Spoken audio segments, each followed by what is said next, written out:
दोस्तों 2 मार्च को हमारा कक्षा 12वीं का समाजशास्त्र सोशियोलॉजी सब्जेक्ट का एमपी बोर्ड एग्जाम 26 का पेपर होने वाला है। इसलिए लगातार मैं आपको क्या तैयारी कराते जा रहा हूं। और पहले ही दोस्तों मैंने आपको 2 अंक की वाले महाप्रश्न बता दिए हैं। क्रम से वीडियो देखना चाहते हैं तो 12th sociology topper series MP board exam 26 के नाम से प्लेलिस्ट बना दी है। तो प्लेलिस्ट में जाकर क्रम से वीडियो देखकर आप तैयारी करते जाइएगा। इस वीडियो में दोस्तों हम कवर करने वाले हैं 3 अंक की वाली महाप्रश्न। ये हमारा क्या है पार्ट 1 रहने वाला है। कम समय है तो थोड़ा आपको क्या है फास्ट ही आपको तैयार करते जाना है। तो कामयाबी सुबह की जैसी होती है, कामयाबी सुबह की जैसी होती है, मांगने पर नहीं जागने पर मिलती है। सबसे पहले दोस्तों हमारा क्वेश्चन है, भारतीय समाज में बाजार एक सामाजिक संस्था के रूप में है। इस बात को आपको स्पष्ट करना है। भारतीय समाज में जो बाजार होता है एक सामाजिक संस्था है। तो इसे आप किस प्रकार से कह सकते हैं? तो भारतीय समाज में बाजार एक सामाजिक संस्था के रूप में महत्वपूर्ण है। बाजार आपूर्ति और जनमानस की मांग के आधार पर वस्तुओं और सेवाओं के शुल्क का निर्धारण करते हैं। बाजार अपने स्वयं के निर्धारित नियमों का पर कार्य करते हैं। पूरी दुनिया और भारतीय समाज में बाजार एक सामाजिक संस्था के रूप में महत्वपूर्ण है। इन बाजारों में स्थानीय और बाहर के साहूकार अपने सामान को बेचने और खरीदने आते हैं। बाजारों में जाना ही व्यक्ति की सामाजिक भावना को व्यक्त करता है। जहाँ व्यक्ति को वस्तुओं के आदान प्रदान के साथ साथ सामाजिक मेल मिलाप भी हो जाता है। साप्ताहिक हाट बाजार एवं ग्रामीण व नगरीय बाजारों में भारतीय समाज को प्रभावित किया है। ओके, मेन आंसर आपका ये रहने वाला था। तो आगे की 2-3 लाइन तो आप समझ गए होंगे कि बाजार में क्या है। बाजार आपूर्ति और जनमानस की मांग के आधार पर वस्तुओं सेवाओं को शुल्क निर्धारण कर देता है। इसके साथ ही ये अपने स्वयं के निर्धारित नियमों पर कार्य करता है। मेन आपका रहने वाला है कि बाजारों में जाना ही व्यक्तिगत सामाजिक भावना को व्यक्त करता है। जहां व्यक्ति का वस्तुओं का आदान प्रदान के साथ साथ सामाजिक मेल मिलाप भी होता है। जब हम कोई वस्तु में खरीदने जा रहे हैं, बाजार जा रहे हैं, तो हमने देखा कि हमारे क्या है, हमारे पड़ोसी मिल जाते हैं। ओके, जान पहचान के बहुत लोग मिल जाते हैं। एक सामाजिक मेल मिलाप का भी स्थान हो जाता है। ओके, तो इसलिए क्या है, आपका जो बाजार एक सामाजिक संस्था के रूप में है कार्य करता है। उदारीकरण क्या है? तो उदारीकरण क्या है? अब देखिए 2 नंबर में आता है। तो 2 नंबर के साथ ही मैं आपको 2 नंबर वाली वीडियो बताता, 1-2 लाइन में उत्तर बताता। अब आप देखेंगे मैं आपको क्या पहले मैंने आपको 2 नंबर के 2-2 लाइन में इनके उत्तर दिए थे। अब आप देख रहे हैं 4 से 5 लाइनों के आपके उत्तर यहाँ मिल रहे हैं। तो आपके 3 नंबर के तो 4 से 5 नॉर्मल आपको इतना लिखना ही है। 4 नंबर के और मैं आपको लॉन्ग टाइप बताऊंगा। मैंने उसी हिसाब से क्वेश्चन के सॉल्यूशन तैयार करे जिस हिसाब से आपका पूछने जाने के हाई चांस है। उदारीकरण क्या है? तो उदारीकरण एक ऐसी प्रक्रिया है जहाँ आर्थिक गतिविधियों पर सरकारी नियंत्रण को कम कर दिया जाता है तथा बाजार की शक्तियों को इनका निर्धारण करने के लिए छोड़ दिया जाता है। यानी सरकार का हस्तक्षेप कम हो जाता है और बाजार पर जो मूल्य तय करना होता है या नियंत्रण होता है वो कैसे बाजार के ऊपर छोड़ दिया जाता है। बाजार अपने हिसाब से वस्तुओं का क्या है मूल्यों का निर्धारण कर लेता है। समान अर्थों में यह प्रक्रिया जिसके अंतर्गत सरकारी नियमों कानूनों को पूंजी श्रम तथा व्यापार में शिथिल कर देना है। सरकारी उपकरणों का निजीकरण को निजी हाथों जैसे निजी कंपनियों के आयात शुल्क में कमी करना ताकि विदेशी वस्तुओं का सुगमतापूर्वक आयात की जा सके शामिल होती है। उदारीकरण की नीति के कारण भारतीय अर्थव्यवस्था का भूमंडीकरण हुआ है। उदारीकरण से समाज को लाभ भी प्राप्त हुए हैं लेकिन साथ में कुछ चुनौतियों का भी सामना करना पड़ा है। नेक्स्ट देख लेते हैं। मैन तो आपका आंसर क्या है? 2-3 लाइनों में आपका इसका रहने वाला है। शुरुआत की 2-3 लाइन है वही उदारीकरण का मैन आपका अर्थ है। जैसे क्षेत्रवाद के आपको क्या है दुष्प्रभाव या दुष्परिणाम आपको क्या है? तो क्षेत्रवाद के दुष्परिणाम, पहला, जब एक राष्ट्र के विभिन्न क्षेत्रों के निवास करने के लिए अधिक अधिकारों और सुविधाओं की मांग को लेकर एक दूसरे के विरोधी बन जाते हैं तो इससे केंद्र और राज्य सरकारों के साथ संबंध बिगड़ने लगते हैं और यह दशा राष्ट्रीय एकता के लिए बाधक बन जाती है। क्षेत्रवाद क्या है? मुख्य इसका दुष्परिणाम है कि ये राष्ट्रवाद के लिए क्या है, राष्ट्रीय एकता के लिए बाधक बन जाती है। जैसे क्षेत्रवाद का एक बड़ा दुष्परिणाम यह है कि क्षेत्रीय राजनीतिक दलों का निर्माण होता है। क्षेत्रीय भावनाओं को भड़काकर अपने प्रभाव को बढ़ाते हैं। क्षेत्रीय आधार पर बनने वाले अनेक राजनीतिक दलों को राज्य में अपनी सरकार बनाने में भी सफलता मिलती है। नेक्स्ट, भारत के संविधान द्वारा देश के सभी नागरिकों को किसी भी क्षेत्र में रहने बसने वहाँ के आजीविका उपार्जित करने का अधिकार दिया गया है।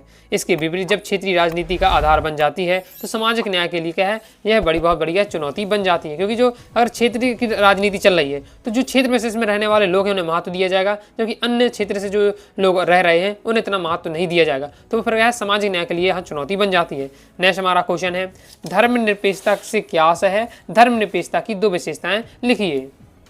तो धर्मनिरपेक्षता को पंथ निरपेक्षता भी कहते हैं। पहले तो आपको माइंड में रखना है कि अगर पेपर में आ सकता है पंथ निरपेक्षता से क्या आशय है और पंथ निरपेक्षता की विशेषता है, तो कंफ्यूज नहीं। धर्मनिरपेक्षता पंथ निरपेक्षता एक ही बात रहने वाली, बहुत ज़्यादा सिंपल आपका है टॉपिक। पंथ निरपेक्षता का मतलब होता है कि एक ऐसी व्यवस्था जिसमें किसी राज्य के लिए सभी धर्म क्या है समान होते हैं। धर्मनिरपेक्षता हमें अपने राज्य में अपने धर्म को मानने, अपनी धार्मिक पहचान बनाए रखने का अधिकार देती है। यह अंतर धार्मिक वर्चस्व तथा अंतर धार्मिक वर्चस्व का भी विरोध करती है। यह धर्मों के अंदर स्वतंत्रता और विभिन्न धर्मों के समानता को बढ़ावा देती है। संविधान धर्म निरपेक्षता के सिद्धांत पर आधारित होता है। तो धर्म निरपेक्षता का मतलब समझ गए हैं कि राज्य का कोई धर्म नहीं है, राज्य का कोई धर्म नहीं है। राज्य के लिए जितने भी धर्म है वो सभी क्या है उसी राज्य की दृष्टि में समान है, सभी का वो क्या है समान महत्व देता है। ओके, धर्म सभी धर्मों को समान महत्व देता है। इसके साथ ही लोगों को, राज्य में रहने वाले लोगों को क्या है तो धार्मिक स्वतंत्रता रहती है कि वो अपने हिसाब से अपना धर्म चुन सकते हैं और पूजा पाठ कर सकते हैं, वो बात रहती है। तो समझ गए धर्म निरपेक्षता का मतलब। और जो हमारा संविधान है वो क्या धर्म निरपेक्षता के सिद्धांत पर आधारित है। विशेषताएं देख लेते हैं। तो धर्म निरपेक्षता का मतलब क्या है, सभी धर्मों के प्रति समानता और आदर। दूसरा है धार्मिक सहिष्णुता, ये है आपकी धर्म निरपेक्षता की विशेषताएं। सभी धर्मों का करती है समानता और आदर की भावना और धार्मिक सहिष्णुता। नेक्स्ट देख लेते हैं। नेक्स्ट है भूमंडलीकरण की प्रक्रिया से भारतीय उद्योगों पर पड़ने वाले 3 प्रभावों को आपको बताना है। तो भूमंडलीकरण से भारतीय उद्योगों पर क्या प्रभाव पड़ रहा है। पहला, भारतीय उद्योग विदेशी निवेश के लिए खोल दिए गए हैं तथा विदेशी कंपनियां ने भारतीयों को उद्योगों का अधिग्रहण करना शुरू कर दिया है। यानी जैसे जैसे विदेशी कंपनियां आ रही हैं, बढ़ती जा रही हैं, तो जो भारतीय उद्योग है वो क्या है उनकी प्रगति धीमी हो गई। भारतीय दुकानों पर विदेशी माल आसानी से उपलब्ध होने लगा है जो पहले उपलब्ध नहीं होता था। सरकार ने सार्वजनिक कंपनियों का भी निवेश करके उन्हें निजी उद्योगों में बेचना शुरू कर दिया है। निजी उद्योगों ने सरकारी कर्मचारियों की छटनी भी क्या शुरू कर दी है। नेक्स्ट है हड़ताल और तालाबंदी में आपको 3 आपको अंतर बताने हैं। ओके, हड़ताल और तालाबंदी देख लेते हैं। नॉर्मल जब हम सुनते हैं कि हड़ताल हो गई है तालाबंदी तो एक ही समझते हैं उसका मतलब, इनमें क्या डिफरेंस होता है। हड़ताल का ऐलान क्या है श्रमिक वर्ग द्वारा किया जाता है, जबकि तालाबंदी क्या है मालिक द्वारा करते हैं। डिफरेंस है जो मजदूर वर्ग होता है वो हड़ताल करता है और तालाबंदी क्या है कौन करता है, मालिक लोग करते हैं। और वे अपनी मांगों को मनवाने के लिए आंदोलन करते हैं तथा कार्य करना बंद कर देते हैं हड़ताल में, जबकि तालाबंदी में मालिक उत्पादन रोककर कर्मचारियों को कार्य से क्या वंचित कर देते हैं। ऐसे हड़ताल में श्रमिकों को असंतोष होता है, जबकि तालाबंदी मालिकों द्वारा असंतोष प्रकट किया जाता है। नेक्स्ट देख लेते हैं। कृषक आंदोलन के कारण आपको लिखने कोई 3 आपको बताना है। जो कृषक आंदोलन हो रहा है इसके क्या कारण है। तो पहला कारण है भूमि का असमान वितरण, यानी भारत में जमींदार उन्मूलन के बाद भूमि का असमान वितरण को समाप्त करने के लिए अनेक अधिनियम पारित किए गए, लेकिन उनसे कृषकों का कोई भी उल्लेखनीय लाभ नहीं हो पाया है और कृषकों को जागरूकता। और नेक्स्ट है कृषक बेकारी और अर्ध बेकारी में वृद्धि। भारत में तेजी से बढ़ती हुई जनसंख्या के कारण पिछले 3 दशकों से भूमि पर जनसंख्या का दबाव बहुत अधिक बढ़ गया है। कृषि श्रमिकों को पहले भी पूरे वर्ष भर काम मिलने में क्या कठिनाई होती थी। नेक्स्ट देख लेते हैं। नेक्स्ट हमारा क्वेश्चन श्रमिक आंदोलन की विशेषताएं। क्वेश्चन हमारा श्रमिक आंदोलन की आपको यहाँ विशेषताएं लिखनी है। श्रमिक आंदोलन की क्या क्या विशेषताएं दी है कि श्रमिक आंदोलन अधिकतर क्या छोटे आकार के होते हैं, क्योंकि ये अर्थव्यवस्था के संगठित क्षेत्र तक ही सीमित रहते हैं। छोटे आकार के होंगे आंदोलन, ये श्रमिक आंदोलन। साथ ही ये आंदोलन मुंबई, मद्रास, कोलकाता, दिल्ली, बेंगलोर और कानपुर जैसे बड़े शहरों में ही सीमित होते हैं। क्यों सीमित होते हैं कि अधिकतम जो श्रमिकों की संख्या है वो कहाँ है, बड़े बड़े शहरों में, मुंबई, मद्रास, कोलकाता में। ओके, तो इसलिए यहाँ जो बड़े शहर होते हैं यहीं पर ये आंदोलन होते हैं।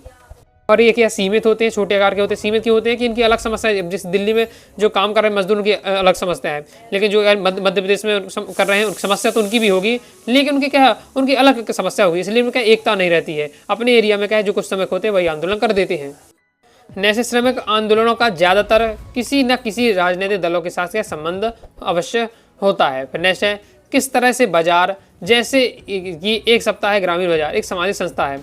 पहले भी हम पहले क्वेश्चन में कवर कर चुके हैं, वही बात यहाँ आपको लिखनी है। ओके, तो आपको बताना बाजार किस प्रकार से एक सामाजिक संस्था है। जैसे एग्जाम्पल गए हम ग्रामीण साप्ताहिक बाजार ले लें तो सामाजिक संस्था के रूप में किस तरीके से कार्य करता है पढ़ के आपको तैयार करना। पहले क्वेश्चन में बता चुका हूँ, बस उसी तरीके से आपको लिखना है।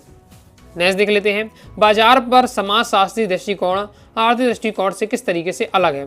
तो समाजशास्त्री दृष्टिकोण से बाजार सामाजिक संस्थाओं जो विशेष सांस्कृतिक तरीकों द्वारा निर्मित है, जैसे कि बाजारों का नियंत्रण अथवा संगठन विशेष सामाजिक समूह के द्वारा होता है तथा यह अन्य संस्थाओं सामाजिक प्रक्रियाओं द्वारा संरचनाओं के विशेष रूप से संबंधित होता है। परंतु आर्थिक दृष्टिकोण से बाजार में केवल आर्थिक क्रियाओं तथा संस्थाओं को ही शामिल किया जाता है, और इसका अर्थ है कि यह है कि बाजार में केवल लेन देन तथा सौदे ही होते हैं जो कि पैसे पर आधारित होते हैं। नेक्स्ट हमारा क्वेश्चन है क्षेत्रवाद क्या होता है। आमतौर पर यह किन कारकों पर आधारित होता है। तो क्षेत्रवाद वाले आपको बताना है तो किन कारकों पर आधारित होता है। तो जब किसी राज्य में क्षेत्र में निवास करने वाले लोग अपने राज्य या क्षेत्र में अधिक महत्व देते हैं और दूसरे राज्य या क्षेत्र का कम या ना के बराबर महत्व देते हैं तो इसे क्षेत्रवाद कहा जाता है। क्षेत्रवाद का मतलब होता है कि अपने एरिया को महत्व देना, अपने क्षेत्र को महत्व देना, अपने क्षेत्र की जरूरतों को समझना, लेकिन जो दूसरा क्षेत्र है उससे क्या है, उसे उसकी ज़रूरतों को नकारना, उसका क्या है, उसे इग्नोर करना, तो वो आपका क्षेत्रवाद कहलाता है। अपने क्षेत्र में के लोगों को बढ़ावा देना ही क्षेत्रवाद के रूप में देखा जाता है। इसमें दूसरे क्षेत्र के लोगों को विदेशी समझा जाता है। उदाहरण के लिए पंजाब में बिहारी को विदेशी समझा जाता है। इस प्रकार अपने ही क्षेत्र के हितों की मांग करने को क्या कहते हैं, हम क्षेत्रवाद कहते हैं। इसके कारण क्या है, क्षेत्रवाद के कारणों पर आधारित होता है। तो विभिन्न बोलियां और भाषाएं होती है। अब एक क्षेत्र का बोली है, जैसे बुंदेलखंड की में क्या है, बुंदेली बोली जाती है, तो बघेलखंड में बघेली बोली जाती है। या अन्य हम एरिया में जाते हैं, मान लीजिए तमिलनाडु साइड चले गए, वहाँ के साइड तमिल ज़्यादा बोली जाती है, हमसे तमिल या तेलुगु बोलते ही नहीं बनती है, तो हमें क्या है, वहाँ की पास से विदेशी समझा जाएगा। तो वही बातें बताई जा रही हैं। दलों द्वारा अपने अपने क्षेत्र की भावनाओं को भड़काना और संसाधनों का कम या राजनीतिक अधिक होना है, कंप्लीट हो जाता है। और क्षेत्रवाद का एक बढ़ने का एक प्रमुख कारण है कि राजनीति। लोग क्या होते हैं, जो राजनेता होते हैं, वो क्षेत्रवाद का जो आंदोलन होते हैं उनका क्या फ़ायदा उठाकर अपनी राजनीति करना स्टार्ट कर देते हैं। अगर इससे क्या होता है, जो क्षेत्रवाद थोड़ा बहुत बढ़ रहा होगा अब वो और तेज़ी से बढ़ने लगता है। ओके, तो क्षेत्रवाद को बढ़ाने में एक प्रमुख उत्तरदायी कारक कौन है, राजनीति भी है। नेक्स्ट हमारा क्वेश्चन है, अल्पसंख्यक वर्ग क्या होता है। अल्पसंख्यक वर्गों को राज्य का संरक्षण की क्यों जरूरत होती है, तो देख लेते हैं।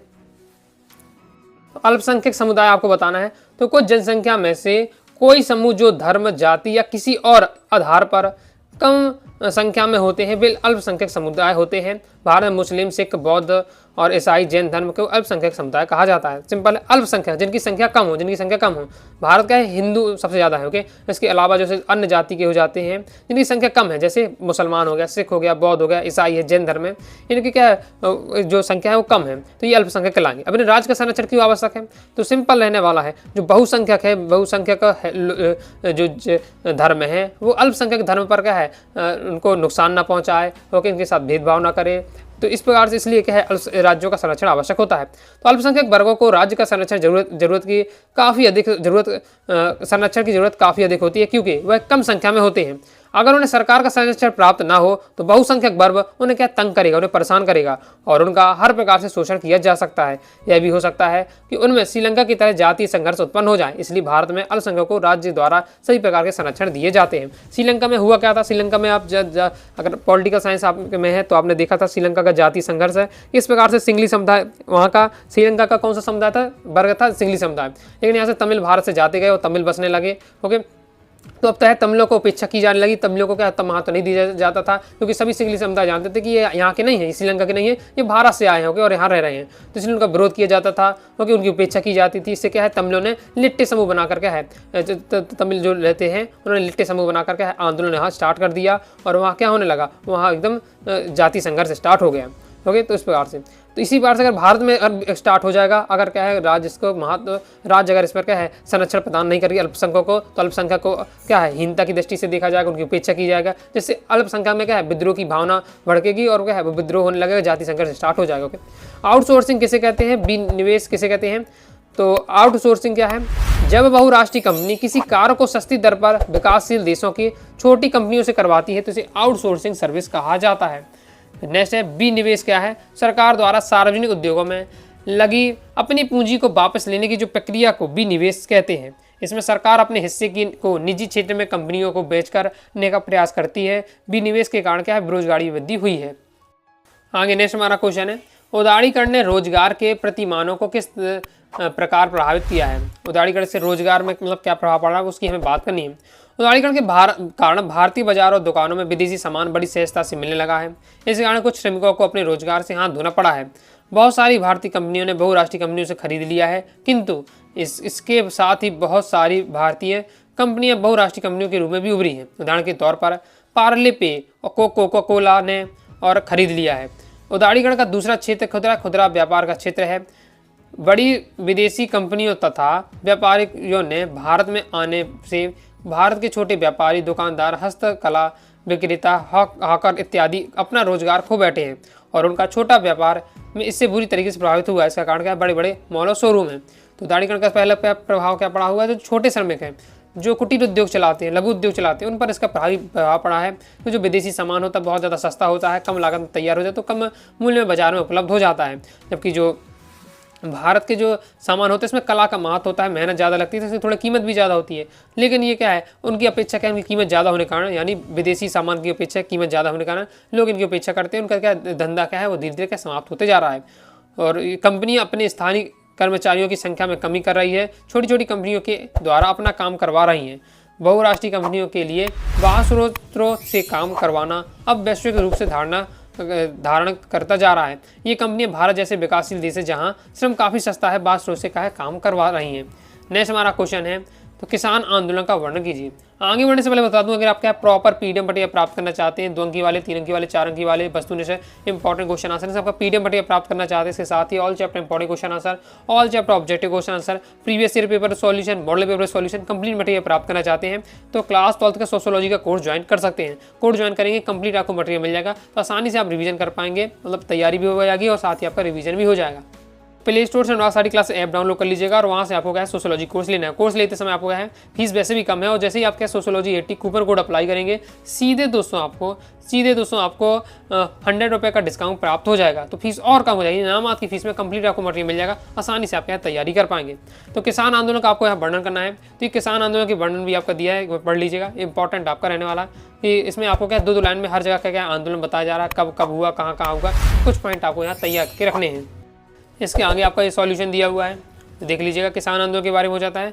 नेक्स्ट हमारा क्वेश्चन है, महिलाओं के आंदोलन पर संक्षिप्त टिप्पणी लिखिए। महिला आंदोलन भी हो तो महिलाओं ने कौन कौन से आंदोलन कब कब किए उसके बारे में थोड़ा आपको बताना, तो ये भी आपको कार्ड पढ़ के रखना है और समझ के आपको रखना है।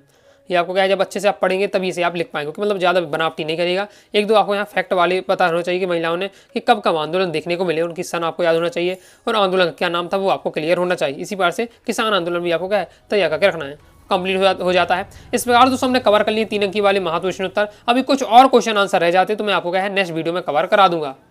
तो दोस्तों जितने क्वेश्चन बताते हैं वो तैयार करते जाइए, क्रम से वीडियो देखना चाहते हैं तो 12th sociology topper series MPO exam 26 नाम से प्लेलिस्ट पे आकर आप वीडियो देख लीजिएगा। वीडियो से लाइक करें, सब्सक्राइब जरूर कर दीजिए, साथ ही टाइम चैनल व्हाट्सएप को ज्वाइन कर लीजिएगा। डाउट आता है कारणों से आप जरूर पूछिएगा। मिलते हैं नेक्स्ट वीडियो में, तब तक के लिए बाय बाय।